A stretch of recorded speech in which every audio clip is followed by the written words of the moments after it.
Hər vaxtınız xeyir olsun Gülşad xanım. Hər vaxtınız xeyir olsun və izləyicilər də salamlayıram. Gülşad xanım, öncə xeyirli olsun. Mənə elə gəlir ki, bu izləyiciləriniz üçün çox şad xəbərdir ki, siz artıq onların suallarını cavablandırmağı qərar almısınız və önəmlisi də budur ki, bu sizin YouTube kanalınızda və geniş şəkildə olacaq. Təşəkkürlər.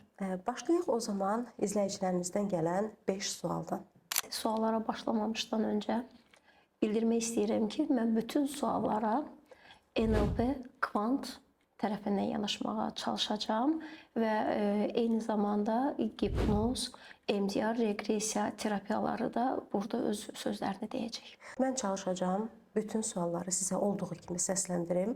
Çünki hansının NLP, hansının necə dediniz, MDR dediniz, səhv eləmirəmsə, reqressiya.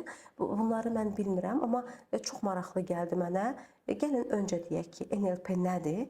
Baxan izləyicilərimiz də ən azından NLP-nin nə olduğunu bilsinlər ki, suallarının cavablarını da yaxşı mənimsəsinlər. Bacardığım qədər çalışacağım daha sadə cümlələrlə, daha sadə dillə danışım. Yəni terminlərlə danışmaq istəmirəm ki, bizi izləyən hər kəs bizi daha yaxşı anlaya bilsin və hər kəsə bir qatqımız olsun. NLP deyəndə çox sadə bir cümlə ilə izah eləyəcəm. Bizim danışdığımız, reaksiya verdiyimiz hər bir şeyin idarə olunması, yəni daha qısa net desək, beynimizin idarə olunması, duyğularımızın idarə olunması deməkdir. Yəni öz beynimizdən idarə etmə yollarını hansı şəkildə, necə daha rahat şəklə gətirsək, biz daha rahat yaşayarıq. Bunu özümüz edirik. Və bunu özümüz edirik, bəli. Tutaq ki, biz psixoloqa gedirik, bizə psixoloq bəzi yöntəmləri öyrədir. Belə deyək, nə bilim, stressdən azad olunmağın yöntəmi, travmanı görməzdən gəlməyin yöntəmi, məlum məsələdə bunlar sağalmır bir anda, amma yöntəmlərini tapırıq. NLP necə? NLP üçün psixoloqa gedirik, yəni necə baş verir tam olaraq sizdən? Mən psixologiyanın NLP-ni həm eyni arada tutmaq istəyirəm. Bunlar yəni bir-birindən həm fərqli, həm də eyni bir şeydir, belə deyək, eyni profillərdir.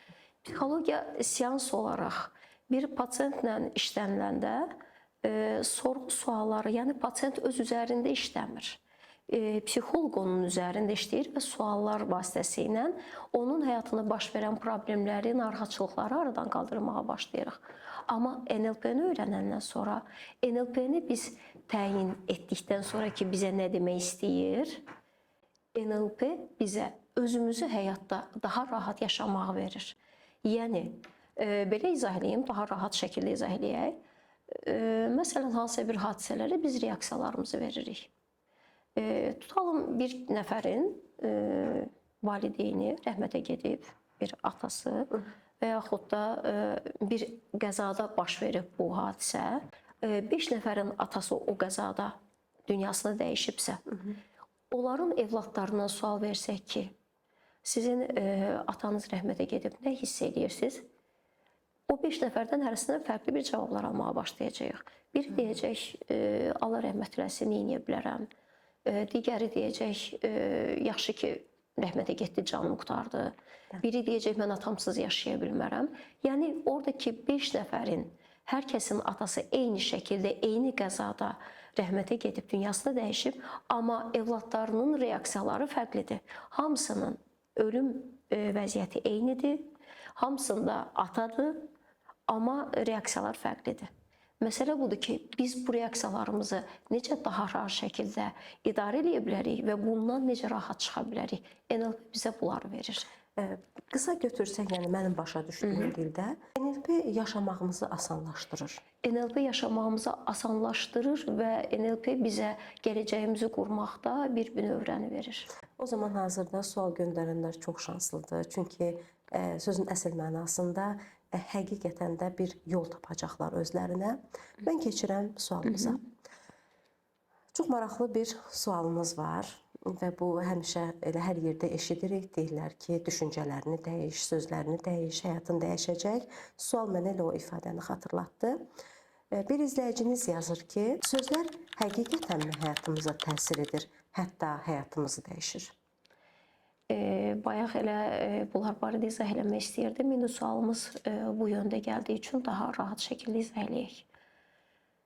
Biz dedik ki, sözlərimiz, düşüncələrimiz həyatımızı dəyişir və eyni zamanda bayaq izah elədik ki, reaksiyalarımızı düzgün şəkildə yönləndirəriksə, biz daha rahat yaşayarıq. Gəlin buna misallar çəkə-çəkə gedək ki, insanlara daha rahat aydın olsun. Məsələn, belə bir şey deyək. Mən qoy ailədən bir sual verim ki, ailə üzərindən gedək, daha rahat olsun.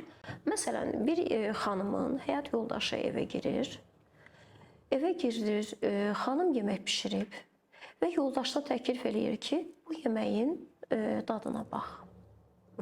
Yoldaşı o yeməyin dadına baxır və deyir ki, yemək çox dadsızdır, duzu yoxdur yeməyin. Ondan sonra ikinci bir cümlə işlədir. Onsuz da sənin yeməklərin nə zaman yaxşı olub ki? Vay vay. Belə bir cümlə işlədir. İndi mən sual sizə vermək istəyirəm. Burada xanım ən çox nəyə diqqət yetirəcək? Nə baş verəcək? Təbii ki, onsuz da sənin yeməklərində vaxt yaxşı olub ki. Bəli. Diqqət edəcək. Məsələ budur ki, biz burada düzgün fokusumuzu seçib, sözlərimizi düzgün şəkildə, düşüncələrimizi düzgün şəkildə yönləndirsək, əslində daha rahat şəklə gətirmiş olacağıq vəziyyəti. Nə demək istədik yəni, burada? Bizim orada fokuslanacağımız birinci cümlədir əslində. Yəni, yeməyin dadı duzlu deyil. Yəni, qarşı tərəf ora fokuslanmalıdır. Mən bir xanım olaraq orada o sözü eşitməliyim. Fokuslanmalıyam, bəli, həmin şeyə. Mən həmin anda onun duzunu, yəni tam normasına gətirib, yeməyi dadlı şəkildə təqdim edirəm və əgər ikinci cümləyə fokuslanmasam, o yeməyimiz daha dadlı şəkildə, daha rahat şəkildə ailə ilə bir yerdə yemək yeyilir və orada heç bir artıq bir aqressiyaya gərək qalmır. Amma mən ikinci cümləyə fokuslanaramsa, artıq fokusum yanlış olduğu üçün daxilimdə nə yarandı? Yoldaşım məni bəyənmir. Yoldaşım məni yetərsiz bilir. Mənim yemək bişirmələrimi qəbulləmir, bacarıqsızam. Və bunlar informasiya olaraq mənim daxilimdə kin, aqressiyanı yaratmağa başlayır. Fokusum yanlış olduğu üçün. Gülşad xanım, burada biraz mən dedim qadın tərəfindən danışım.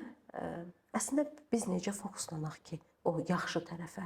Yəni baxın, bir qadın misal üzərində gedirik. Təbii ki, indi sualın cavabını verirsiniz, amma bu vəziyyəti yaşayan nə qədər qadınlar var bilirsiniz. Bəli. Niyə fokuslanmalıdırlar yaxşı tərəfə? Axı illərlə əziyyət çəkirlər və təsəvvür edin, o da o yeməyi nə bilim belə bir çırpma vuraraq hazırlamayıb. Elə deyil. Onun elə soğanını doğramağı bəs edir bəzən. Yəni hazırlayır, amma qarşılığında eşitdiyi sözə baxın. Məsələ budur ki, sənin nə vaxt yeməyin dadlı olub ki? Məsələ budur ki, buradakı ifadə əslində həmin xanımın özünün uşaqlıqdan yığdığı bir təcrübələrdir və yaxud da bundan öncəki həyatında və yaxud da ailəsində öz valideynlərinin davranışında yığdığı təcrübələrdir. Yəni eşitməli olduğu şeydə eşitməlidir. Bəli, öz təcrübələrini yığdığı üçün, o informasiyalar onda şuur altında toplandığı üçün artıq tanış informasiyadır. Və o qıcıq reaksiyası həmin sözü eşidəndə, o qıcıq reaksiyası həmin anda reaksiya verməyə başlayır və insan yəni xanım düzgün tərəfə yox, onu qıcıqlandıran tərəfə fokuslanmağa başlayır. Və nə edir? Üzərinə kini, nifrəti, aqressiyanı artırmağa başlayır. Bir müddət keçir, bu söhbət unudulur, amma xanım bunu unutmur. Şuur altına toplayıb. Üstündən bir ay, 2 ay, bəlkə də bir aylar keçir. Hansısa bir sadə bir sözdən evdə böyük bir partlayış baş verir. Əslində bu partlayış 2-3 ay bundan qabaq sən onsuz da yemək pişirməyi bacarmırsan ifadəsi idi. Və həmin aqressiya toplandı. Vaxtı gəlib çatanda bir partlayışa səbəb oldu. Və yoldaşı qayıdıb deyir ki, mən sənə nə dedim, sadə bir söz demişəm. Əslində, bəlkə də çox sadə bir şey demişdi. Və yaxud da bunu bura niyə qoymuşsan? Bəlkə də belə bir cümlə işlətmişdi. Belə bir cümlənin qarşılığında böyük bir partlayış olur. O partlayış 3-4 ay bundan qabaq sən onsuz da yaxşı yemək pişirməyi bacarmırsan cümləsinin cavabı idi. O zaman biz eşitdiyimiz sözləri belə idarə etməliyik. Bəli. Həm sözlərimizi, həm düşüncələrimizi. Düşüncələrimizdən keçib, fokusumuzdan keçib sözlərimizi izah eləyəcəm. Fokusa bir dənə misal çəkəcəm. Belə deyək, Məsələn, biz imtahana getmişik. İmtahanda biz 10 sualdan 8-inə cavab vermişik, 2-sinə cavab verə bilməmişik. Digər uşaq 10 sualdan 9-una cavab verə bilməyib, amma bir suala düz cavab verib. Uşağın biri 10 suala 9 sual cavab verə bilməyən, bir suala cavab verən gəlib deyir ki, şükür Allaha ki, bir sualı düz yaza bilmişəm. Amma 8 sualı səhv yazan, düz yazan uşaq 2 sualı səhv yazıb və 2 sualın səhv yazdığını gecə-gündüz düşünərək özünün bütün bacarıqlarının qarşısına almağa başlayır. Baxın, yanlış fokusumuz budur. Biz hər yerdə düzə fokuslanmağı öyrənməliyik. Müsbətləri fokuslamağı öyrənməliyik. Çünki beynimizin belə bir funksiyası var. Bizim fokusumuz haradırsa ora artmağa başlayır, enerji hərəkətlənməyə başlayır. Biz əgər müsbətə doğru yönəlməyə başlasaq, bizim bütün düşüncələrimiz əgər ora fokuslanarsa müsbətə doğru, müsbət artıq hərəkətlənməyə başlayır, daha da belə deyək də həmin yeri böyütməyə başlayır. Adam heç dalaşmaz əgər müsbət. Belə bir şey olmuş olsa əlbəttə, amma mənfiyə fokuslandığımız halda bizim fokusumuz mənfidə olmağa başlayır. Sadə bir elementar bir şey deyəcəm. Əlinizi belə tutun. Mən dediyim kimi tutun və diqqətlə əlinizə fokuslanın. Əlinizə diqqətlə fokuslandıqca görəcəksiniz ki, əlinizin içərisində bir hərəkət, tərpəniş hiss eləməyə başlayırsınız. Bir qəribə bir əlinizin içərisində bir elə bir ki, hansısa bir dumanlı bir şey gəzməyə başlayır. Hiss eləməyə başlayırsınız bunu. Çünki fokusunuz oradadır, əlinizdədir. Və bir maraqlı tərəfi var ki, mən kənarda heç nəyi görmürəm. Bəli. Məsələ budur. Gözün kor olması. Əgər mən hansı tərəfə fokuslanmışamsa, mənim fokusum orada olduğu üçün kənarı görməməyə başlayıram və kor olmağa başlayıram. Ona görə də biz fokuslarımızı düzgün seçməyi öyrənməliyik. Düzdür, bunu sonraki görüşlərimizdə daha aydın, daha belə deyək də, daha xırdalığına qədər gedəcəyik getməyinə. Sadəcə bacardığımız qədər hələ ki, birinci az-az informasiyalar verməyə başlayırıq ki, bizim verəcəyimiz düşüncələrimiz, informasiyalarımızı izləyicilərimiz rahat qəbul edə bilsinlər, həzm edə bilsinlər. Eynilə. Mən özüm də bu sualdan bir nəticəyə gəldim. Adətən sözlər həqiqətən də, sözlər həyatımızı dəyişir deyəndə elə bilirik ağzımızdan çıxan sözlər. Bəzən belə deyək də, bunu fokus, məsələn, siz fərqli yanaşdınız. İndi sözlərə də gələcəm. Eləmi? Bəli. Yəni burada, tamam, o zaman gələk. Gələk sözlərimizə. Sözlərimizin ifadəsi o qədər önəmlidir. O qədər önəmlidir. Belə bir şey izah eləyim. İnanc nədir bizim üçün? Yəni, mən istəyərəm, Sevinç xanım, siz cavablandırasınız. İnancı necə anlayırsınız, necə başa düşürsünüz? İnanc. Mənə elə gəlir ki, hər kəsin fərqli inancı var da. Yəni, bu ola bilər, nə bilim, kimi qara pişiyin keçməsini inanc edir, kimi üzərliyin gözləri, nəzərləri götürməsinə inanc edir, kimi dini inanc kimi görür. Yəni, mənə görə bir şeyi, bir halı xüsusiləşdirib ona inanmaqdır, inanc. Yaxşı, düşüncə nədir? Düşüncəni necə izah eləyərsiniz? Düşüncəni necə anlayırsınız? Baxın, siz məni çox pis yerdə yaxaladınız. Sağ olun. Düşüncə nədir? Düşüncə bizi harasa aparan bir şeydir. Duyğu nədir bəs? Duyğu yaşamaqdır. Tamam. O zaman mən belə bir izah verim. Bizim təkrarlarla etdiyimiz bir şey bizim ilk beynimizin ikna olmasına gətirib çıxardır. Yəni, beynimiz onu qəbullanır. Qəbullanandan sonra onu inanca çevirir. İnanandan sonra bizdə duyğu yaranır. Duyğu yaranandan sonra artıq reaksiyalarımız başlayır. Və bunu davamlı etdikcə bizim beynimiz onu o qədər artıq qəlibləşmiş bir inanca çevirir ki, biz ondan başqasına inanmırıq. Məsələ budur. Yəni, mən yoruldum dediyim sözdə mən yoruldum. Mən yoruldum deyəndə hələ ki, yeni bunu istifadə eləməyə başlayanda ki, yorulmanın nə olduğunu bəlkə də bilmirəm, yəni uşaq yaşlarında. Amma bunu təkrar etdikcə Mən bunun elmi tərəflərinə girmək istəmirəm. Bizim beynimizdə sinapsis bağlar deyirik, sinapsis əlaqələr. Yəni iki neyron arasında əlaqələr yaranır. Bunun bu elmi tərəflərini izah eləmək istəmirəm, çünki istəmirəm çaşdırım insanları. Bizim yoruldum dediyimiz hər kəlmə təkrar baş verdikcə biz onu yavaş-yavaş təkrar olduqca beynimiz inanır ki, yorulmaq nədir? Və yorulandan sonra bizdə bir duyğu yaranır, hiss yaranır. Ondan sonra biz yorulmanı hiss eləməyə başlayırıq. Bunun daha sadə bir izahı. Bizim dişimiz ağrıyanda gedib dişimizi çıxartdırırıq. Dişimizi çıxardandan sonra nə baş verir? Dilimiz dişimizin çıxdığı yerə davamlı toxunmağa başlayır. Çünki hələ də dişin orada olduğunu zənn eləyir. Hələ də orada diş var. Bir müddət keçir. Hətta dişimizi çıxardandan sonra qida ora gedir, toxunur, incidir, bizi narahat eləyir. Çünki beyin hələ də dişin orada olduğu üçün qidanı ora ötürür. Bir müddət keçir, beyin anlayır ki, diş orada yoxdur, artıq ora qidanı ötürmür və artıq ora bizim dilimizin toxunması dayanır. Bir müddət keçir, 5-6 ay, biz indi qərara gəlmişik diş qoydurmaq. Gedirik indi diş qoydurmağa. İndi diş qoydurandan sonra beynimiz ora qidanı ötürmür.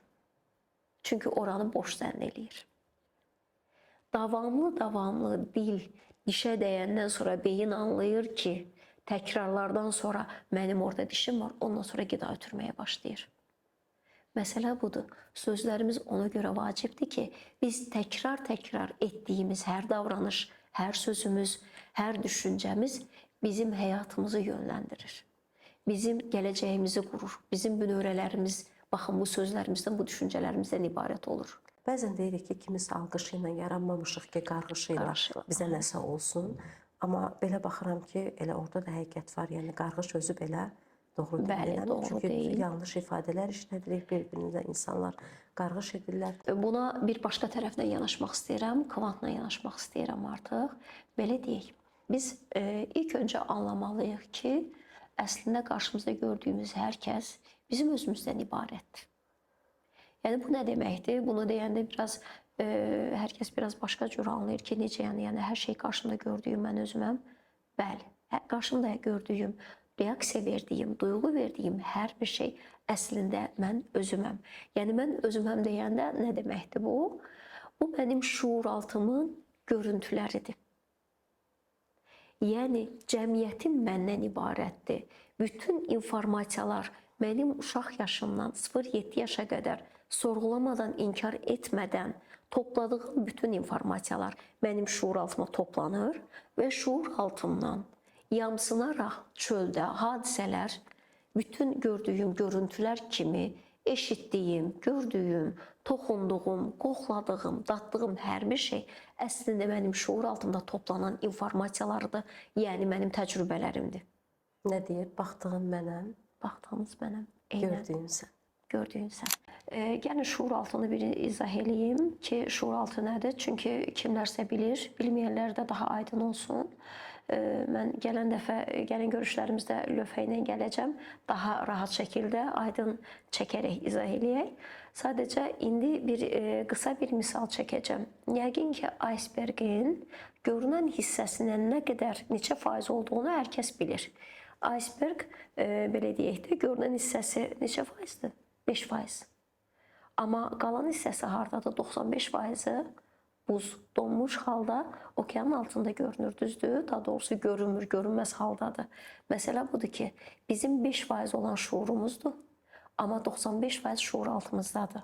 Bu o deməkdir ki, bizim bütün dünyada öyrəndiyimiz, bildiyimiz, dərk etdiyimiz bütün bilgilərimiz şuur altında toplanır.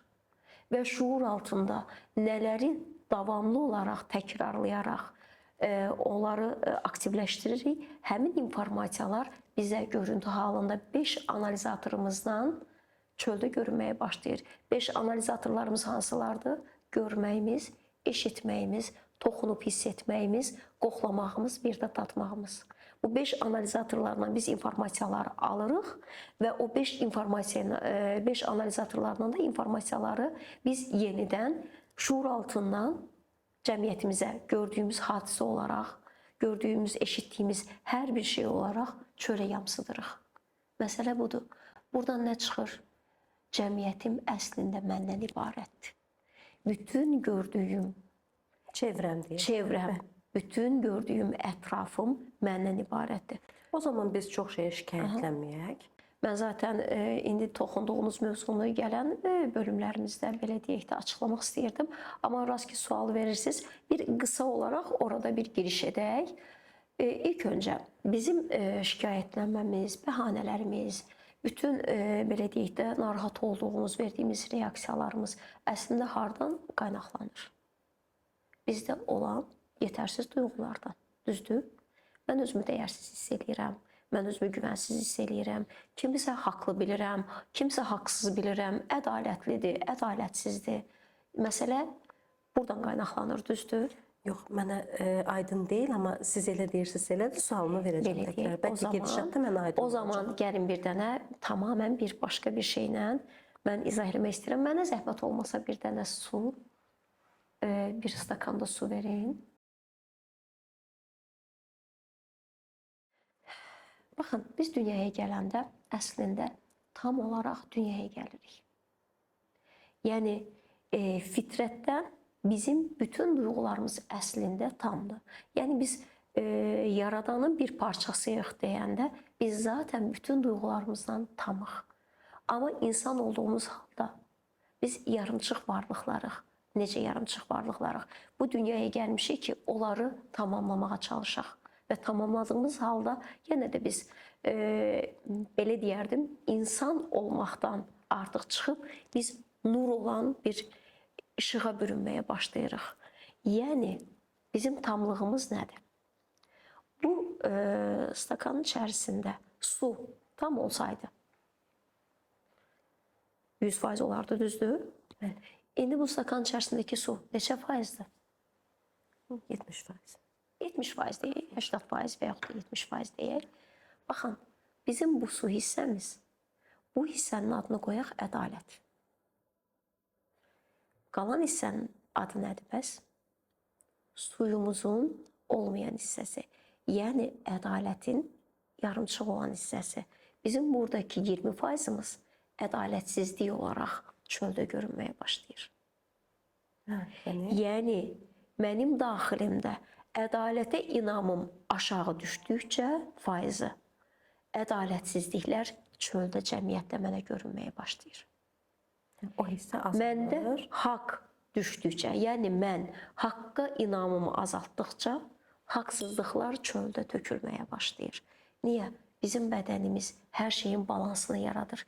Beynimiz tamamlayır hər şeyi. Və görməyimiz, belə deyək də, haqsız görürük, haqlı görürük, insiz görürük. Haqsız görməyimin səbəbi məndəki haqqın faiz olaraq aşağı düşməsidir. Mən 30% haqqa inanmışamsa, 70% haqsızlıqlarla ətrafımda rastlaşacağam. Bu kvantla belə deyək yanaşmamızda.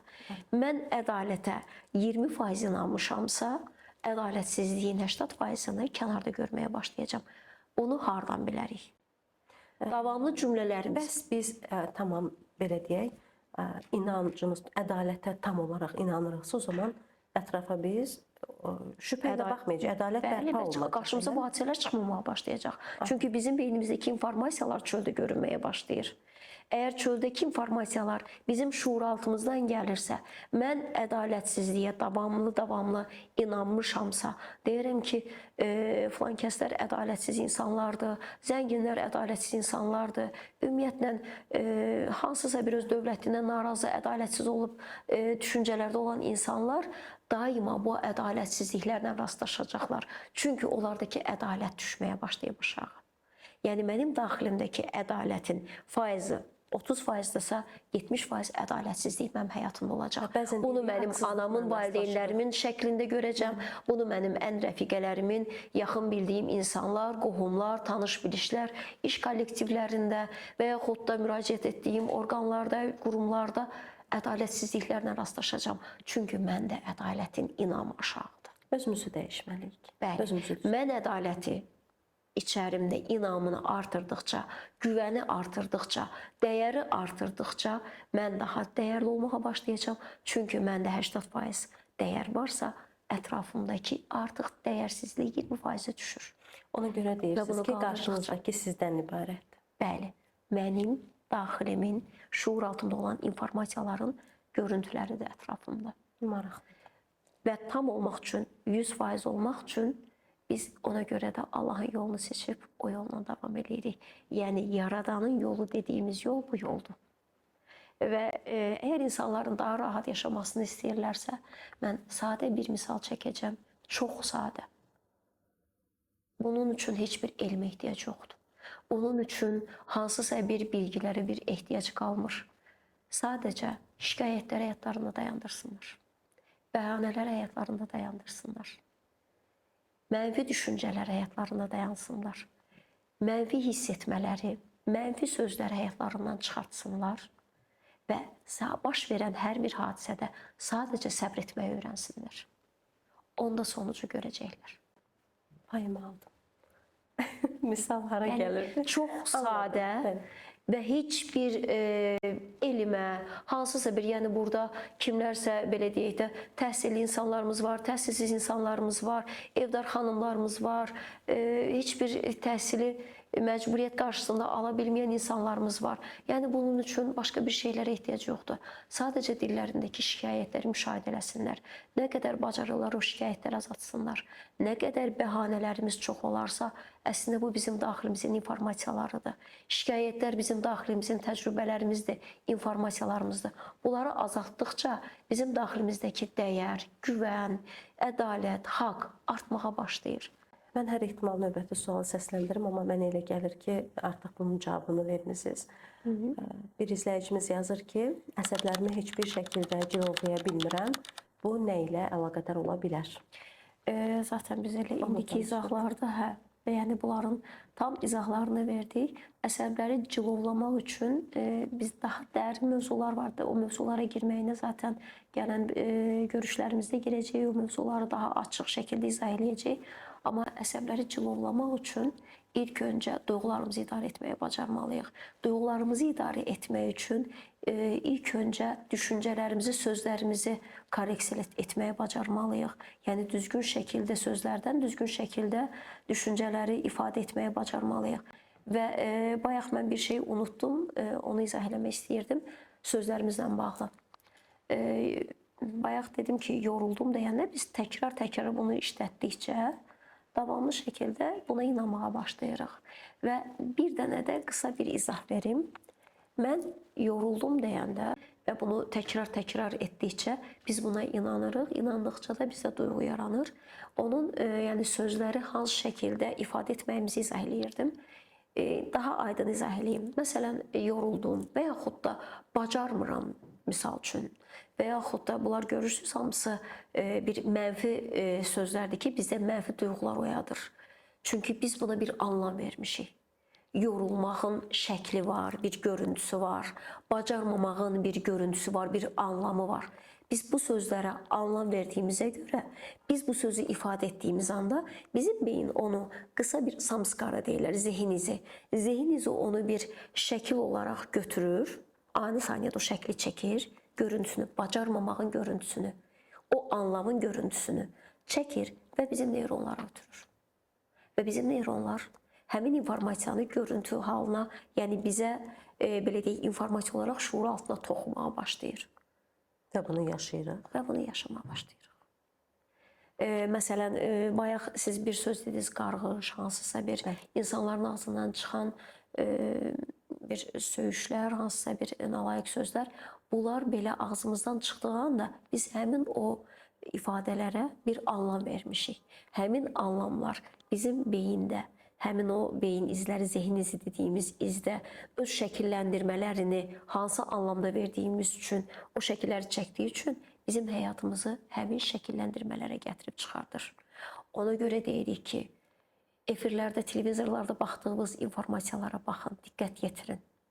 Daima müharibələr, daima davamlı şəkildə ölümlər, daima belə deyək, çox mənfi hadisələri biz izlədikcə əslində bizim beynimiz o informasiyaları təkrar edərək onları şuur altımıza, neyronlarımızın vasitəsilə yenidən ora toxuyur və onların zehin izləri dediyimiz o samskaraları, zehin izlərini tamamilə ora formalaşdırıb ötürür və həmin informasiyalar bizdə həyatımızda daima görünməyə başlayır. Hətta şəkli dəyişmiş şəkildə qarşımıza çıxır, bunun fərqində olmuruq. Baxın, xatırlayırsınızsa ki, bildiyim qədər siz özünüz də toxunmuşdunuz, hətta canlı açmışdınız. Öz 5 ailə üzvünü qətlə yetirən Əhməd, səhv etmirəmsə, ondan sonra başladı valideynlərini qətlə yetirən övlad xəbərləri. Yadınıza gəlirmi? Başladı, hələ də davam edir. Sonra bir gənc yeniyetmə oğlan da öz anasını qətlə yetirdi. Sonra, yəni bu bir neçəsi belə oldu. Sonra başladı məktəbdə uşaqların qətl törətməsi Türkiyədə, sonra Azərbaycanda zəhərlənmə halları. Baxın, siz danışdınız, mənim də yadıma düşdü ki, bunlar bəli, bir başqa xəbəri alırlar. Xəbərlər belə onlarda bu hadisəni yenidən törətməyə. İndi sizə dediyinizdən çıxaraq bir şey izah elə baxın, elə buradaca. Siz dediniz ki, həmin o evlad, yəni öz ailəsini baltaladı, öldürdü. Bundan sonra belə bir informasiyalar çıxmağa başladı.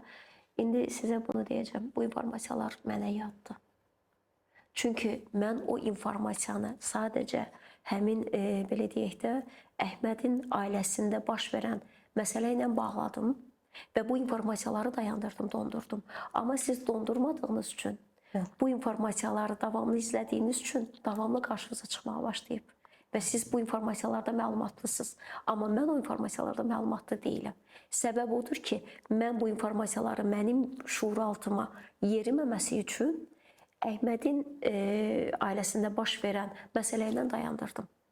Çünki özümü qorumağa, bəli, siz bu işin içərisində olduğunuz üçün izləmək məcburiyyətindəsiniz. İzləmək məcburiyyətində olduğunuz üçün də davamlı şəkildə bu informasiyalar şuur altına gəldiyi üçün o informasiyalar sizin həyatınızda çoxalmağa başlayır. Bayaqki gəldiyimiz məsələ fokus. Fokusumuz haradırsa, ora çoxalmağa başlayır. Gəldik, yenə də gördünüz eyni yerə. Həm sözlərimiz, həm fokusumuz yenə də bizi eyni yerə gətirib çıxartdı. Fokusumuz hardadırsa, sözlərimizi nə qədər düzgün işlədər isə, fokusumuzu daha yaxşı yerlərə verər isə, həyatımızı o qədər rahatlaşdırarıq, asanlaşdırarıq. Asanlaşdırdığımız halda daha gözəl, gözlərimiz daha gözəl şeyləri görməyə başlayar və ruhumuz daha gözəl, aydın, rahat özünü huzurlu hiss eləməyə başlayar. Həyat bundan ibarət. Suallarımızın cavabı bundan ibarətmiş. Bəli. Keçək sonuncu sualımıza. Çox maraqlı sualdır bu da.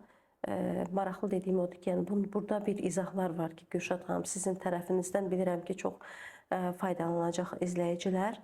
Nədən qorxuram başıma gəlir? Ən sadə misal çəkim yazıb, önəmli günlərdə xəstə olmağımdan qorxuram və mən həmin gün çatanda xəstələnirəm. Bu bizim sadə dillə desək, dirənclərimizdir. Yəni, nədən qorxuram başıma gəlir dediyimiz bir halda, biz qorxduğumuz anda bizim beynimizdə belə bir şey baş verir. Belə deyək, qorxduğum bir şeyə fokusum daha çox çoxalmağa başlayır. Onu gözləyirəm. Bəli. Ümumiyyətlə, bir sözdən bir tərəfə keçirəm, keçməyinə. Gözləmək dediniz. Gözləməyin nə olduğunu insanlar bilsə ki, gözləntilər insanları nə qədər məhv eləyir. Biz hər yerdən bir şey gözləməyimiz asılı vəziyyətə, bəli, asılı vəziyyətlərə gətirib çıxardır və o gözləntilər bizi daima qopmağı icazə vermir, bizi kör nöqtədən baxmağa vadar eləyir. Biz bir dənə bunlardan xəbərimiz olsa, ümumiyyətlə bütün gözləntilərimizdən qoparıq. Sadə bir şey deyim. Mən qarşıma qoyuram. Mən bu çaydan nəyisə gözləyirəm. Mən bu stakandan nəyisə gözləyirəm. Əgər o çay isti olmasa, məni narahat edəcək. Amma bu çayın nə olub olmamasından asılı olmayaraq, olduğu kimi qəbulləsəm, artıq huzura qovuşuram. Mən kiməsə hansısa bir yaxşılıq eləmişəm, onun qarşılığını gözləyirəm. Qorxudan başqa tərəfə keçdik, amma bu da çox önəmli faktordur. Qorxulara da gələcək. Axı, burada qorxunu gözləyir, məsələ odur. Gələcək o tərəfə, onun üçün deyirəm ki, yəni bunları izah edeyim, o tərəfə də gələcəm. Mən Sevinç xanıma bir yaxşılıq eləmişəm. Sevinç xanım döndü, dolaşdı, mənə bir lazım olacaq bir şeyi istədim, mənə vermədi. Neyniyəcəm? Başlayacağam deyinməyə. Mən vaxtıyla Sevinç xanıma falan yaxşılıq eləmişdim, amma o mənə bunu vermədi. Mənim istədiyim bir şeyi mənə vermədi. Yenə də nə baş verir? Gözlənti. Daha dərini, mən bir universitet oxumuşam, tutalım, bir tarix universitetini oxumuşam, mən tarixçi olmalıyam və mütləq şəkildə tarixçi olmanı özümdən gözləyirəm. Yenə də neynədim? Özümdən nələrsə gözləməyə başladım. Yenə mən bir dirəncdəyəm və bunun qarşılığında nə başlayır? Mənim qorxularım baş qaldırır. Mən tarix universitetində birdən oxuya bilməsəm, oxuyub bitirib mən tarixçi ola bilməsəm, filan yolları keçə Və o bilməsəm. asılı olur biz piyada. Bəli, fokusum indi hara yönəlmiş olur? Olmamağa. Olmamağa. Yəni, mən filan şeyi edə bilməsəm, Sevinç xanım mənə filan şeyləri verə bilməsə, qorxulara. Bütün hamısı olmayacaq bir şeylərə fokuslanmağa başlayır. Fokusumuz yenə də haradırsa, yenə də ora hərəkətlənməyə başlayır. Zaten onun üçün mən başlayanda dedim ki, ilk öncə NLP fokusumuz və sözlərimizi düzgün şəkildə yönləndirməyi bacarsaq, yəni NLP bizə bunu öyrədir. Düzgün şəkildə yönləndirməyi bacarsaq, həyatımızı çox möhtəşəm, çox huzurlu, çox rahat, asan şəkildə idarə edə bilərik. Məsələ burada bir şey də var. Çox adam elə başa düşür ki, biz başqalarını dəyişdiririk. Xeyr. Özümüz. Biz başqalarını dəyişdirə bilmərik. Mümkün deyil başqalarını dəyişdirmək. Məsələn, bizə müraciət edən pasiyentlər elə zənn eləyirlər ki, biz onları dəyişdiririk. Yox. Onlar dəyişməyə qərar verdikləri üçün dəyişirlər. Bəzən də özümüzdə pasiyent kimi gedəndə çox öz şikayətimiz etmir. Kiminsə bizə vurduğu zərəri, yəni mənə diqqət edilmədi, mənə qayğı göstərilmədi, mənə haqsızlıq edildi və heç vaxtı yəni öz duyğumuzdan yana getmirik. Zaten ilk şikayətdən yana gedirik. Zaten ilk öncələrdə, seanslarda bu şəkildə yanaşmalar olur. Amma artıq pasiyent yavaş-yavaş işləndikcə, o aydınlamalar, fərqinə varmalar başladıqca artıq özü-özünü görməyə başlayır, özündəki duyğuları tanımağa başlayır. Biz sualımızın cavabını aldıq o zaman. Bəli, əslində qorxularımız bizim gözləntilərimizdən doğur və o qorxularımızın altında, belə deyək də, o qorxularımız gözlənti olduğu halda, onun əks halda bizim fokusumuz qorxduğumuz tərəflərə yönəldiyi üçün o qorxduğumuzu öz başımıza gətirməyə başlayırıq. Çünki fokusumuz, bayaq dedik, fokusumuz haradısa ora hərəkətlənməyə başlayır. Fokusum qorxu olduğu üçün onu mən öz həyatıma gətirməyə başlayıram, onu daha da yaxınlaşdırıram. Yenə deyirəm, bunlar haqqında ayrı-ayrı mövzularımız olacaq, daha dərin mövzularımız olacaq. İlk olduğu üçün, yəni biz bu kanalımızı yeni başladığımız üçün hər bir mövzuya çox qısa toxunduq, amma daha dərin hər bir qısa mövzuların hamısına toxunacağıq. Təşəkkür edirəm. Buyurun. Həqiqətən də çox faydalı oldu. Mənim özüm üçün faydalı oldu. Hazırda mən burada boşuna oturmamışam. Sizin tərəfdən baxsaq, məni burada otuzduran bir qüvvə var. Təşəkkür edirəm ki, mənə həvalə etdiniz sualları sizə çatdırmağı. Minnətdaram. Təşəkkürlər. Növbəti görüşlərə qədər siz də izləyiciləriniz də özünüz sağollaşın. İlk öncə sizə təşəkkür edirəm möhtəşəm suallarınız üçün. Çünki bu suallar hər kəsi narahat edən və hər kəsin daxilində gizlənən suallardır və o suallar o qədər ətraflı izah olunacaq suallardır ki, bizə bir saat yox, ümumiyyətlə bəlkə də bir sutkanı versələr yenə də bitməyəcək. Amma bacardığımız qədər toxunduq və hər kəsə təşəkkürümü bildirirəm. İzləyənlərə hansısa bir faydamız toxundusa, nə gözəl.